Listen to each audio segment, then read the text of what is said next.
em que você vai medir o que foi feito, o que não foi feito, o que foi feito com ou sem qualidade e o que deu ou não deu resultado. Mas se esse projeto é um projeto de médio e longo prazo e eu só meço a entrega, a qualidade e o resultado no final, eu só estou tendo uma oportunidade de dar certo ou de dar errado.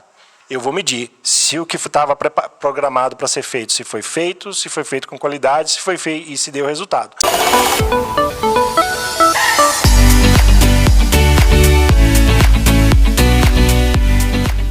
Eu gosto da ideia de você abrir plano A, plano B, plano C. Por exemplo, vou dar o exemplo da minha carreira. Vou fazer uma análise pregressa aí dos últimos, 15 anos da minha carreira. Eu sempre tive um projeto principal e sempre ou trabalhei ou estudei para ter uma rota alternativa. Então, nos últimos 10, 15 anos da minha carreira, eu sempre tive plano A e plano B. E todas as últimas grandes coisas que aconteceram ao longo da minha carreira nos últimos 10, 15 anos, não eram plano A e não eram plano B. Apareceu um plano C, mas que aquilo que eu estava fazendo no plano A e no plano B me preparavam para o plano C. Então, ter alternativas é um bom caminho. E um outro exercício, a gente já falou sobre isso, mas que aqui nesse caso ele cabe o reforço, é você diminuir o intervalo de tempo em que você vai medir o que foi feito, o que não foi feito, o que foi feito com ou sem qualidade e o que deu ou não deu resultado. Por exemplo, vamos supor que eu tenho um projeto de médio e longo prazo, né? A gente falou aí, comprar carro, trocar de carro, comprar casa, trocar de casa, mudar a escola dos filhos, enfim, várias possibilidades. Mas se esse projeto é um projeto de médio e longo prazo e eu só meço a entrega, a qualidade e o resultado no final, eu só estou tendo uma oportunidade de dar certo ou de dar errado. Se eu, ao invés de fazer essa medição da entrega, da qualidade do resultado com um intervalo menor, uma vez por semana, a cada 15 dias, eu sugiro no máximo quinzenal, mas uma vez toda semana ou a cada 15 dias eu estou medindo o que foi feito, o nível de qualidade e o resultado, significa que uma vez por semana eu estou tendo a oportunidade de combater os imprevistos. Então, tudo que eu tive ali de imprevisto, de urgência, etc., eu vou medir naquela semana ou naquela quinzena, ou que seja uma vez por mês. Mas o mais importante é, eu não trato mais esse projeto como um projeto de médio e longo prazo. Vão ser vários projetos de pelo menos um projeto por mês. E aí, naquele corte semanal, quinzenal ou mensal, eu vou medir se o que estava programado para ser feito, se foi feito com qualidade e se deu resultado. Se não foi feito, primeiro, ponto de atenção, porque programou para fazer e não fez. Pode ser que programou errado, subdimensionou, etc. Ou pode ser que a pessoa foi negligente.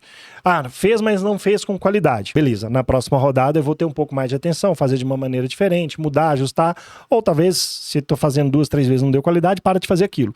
Fez com qualidade, mas não deu resultado. Aí você vai buscar formas diferentes de fazer com o objetivo de gerar o resultado.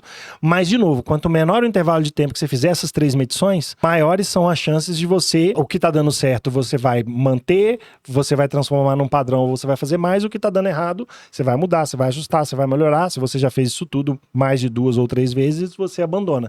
Então, você diminui as chances do seu projeto de médio e longo prazo não dar certo, porque você está o tempo todo, o nome disso é melhoria contínua, né? Você está o tempo todo com uma mentalidade e uma postura de melhoria contínua. Nesse caso, é muito menos provável de você não conseguir chegar no resultado e você vai ser muito menos suscetível às urgências e aos imprevistos. Show. Durante o nosso papo aqui, você falou sobre várias técnicas que você desenvolveu para o seu treinamento. E eu gostaria que você falasse um pouco mais sobre o impacto que você vê hoje nas pessoas que fazem o treinamento, que participam de uma mentoria, de uma palestra sua. Gostaria que você falasse um pouquinho mais sobre isso, os impactos reais que você vê naquela pessoa que realmente aplica, né? Porque não é só a pessoa ver, fazer, a pessoa pagar para um treinamento, ela realmente aplicar. Eu, como professor, e nesse caso como instrutor do curso e tal, eu sempre gostei de construir os meus conteúdos de uma maneira que fosse prática. Todo o respeito do mundo para quem trabalha com filosofia, porque é só teoria, mas não é a minha praia e eu não curto muito só conteúdos teóricos. Eu gosto de consumir e gosto de gerar conteúdos que são práticos. Então, por exemplo, dentro do que eu tenho de metodologia, tem alguns caminhos que eu já recebi feedbacks de clientes que produzem mais ou muito mais em função disso.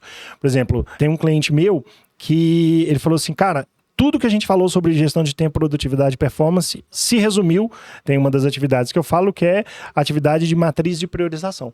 Se resumiu na utilização da matriz de priorização. O simples fato de eu não acordar, respirar fundo e começar a produzir, é um pouco do que a gente falou de definir o que eu posso delegar, automatizar, renegociar, para depois eu começar a fazer.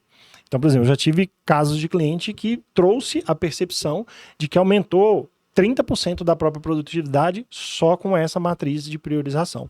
Tem uma cliente minha que ela não conhecia a técnica Pomodoro antes de passar por um trabalho de mentoria que a gente fez.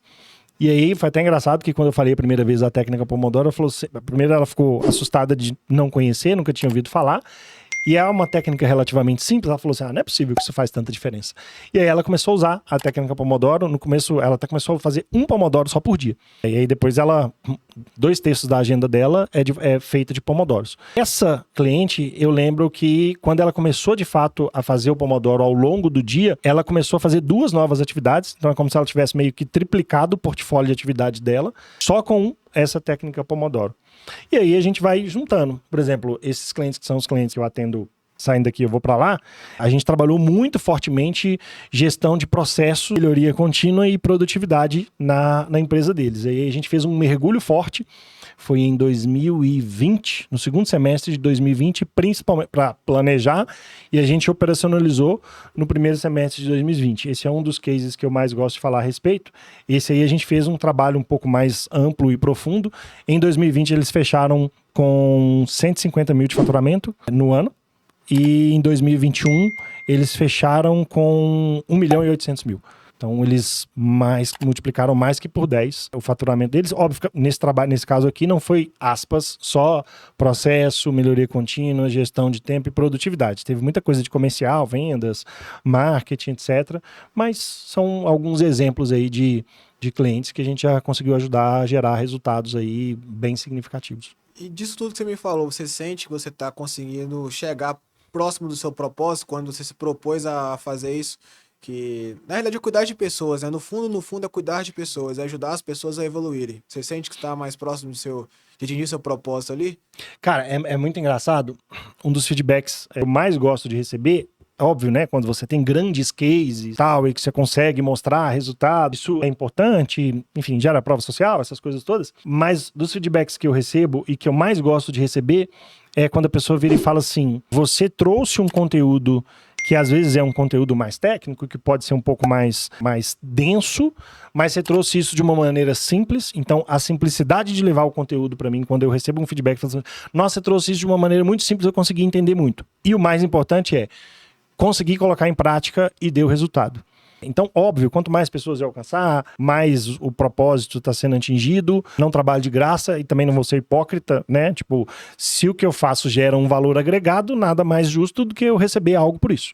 Então, tem também o reconhecimento financeiro sobre tudo isso, mas quando eu recebo um feedback de uma pessoa falando assim, ó, entendi o que você falou e já sei como vou colocar em prática. Isso é um micropropósito meu que está sendo atingido, e principalmente quando a pessoa fala assim, entendi, coloquei em prática e já gerei resultado, assim. Lembra quando a gente falou de comemorar as pequenas vitórias? Sim. Toda vez que eu recebo uma mensagem, uma ligação, uma pessoa falando, ou um depoimento de uma pessoa falando assim, entendi o que você falou e vou conseguir, já entendi como eu vou colocar em prática. Ou, entendi como você falou, como colocar em prática, já coloquei e já gerei o resultado. Cara, se eu pudesse... viver só disso seria legal. Obviamente não é possível, né? A gente tem os boletos para pagar, a gente tem os nossos projetos para a gente conseguir alcançar, então a gente cobra o valor financeiro, assim. Mas esses pequenos momentos, eu sou defensor do propósito, mas não sou defensor só do propósito de vida. Eu sou defensor de você criar os seus micropropósitos, assim. E esses feedbacks que eu recebo, seja dando aula de pós-graduação, seja nos conteúdos que eu gero, às vezes num treinamento, alguma coisa do tipo assim, são feedbacks que para mim são micropropósitos que estão sendo alcançados e atingidos ali.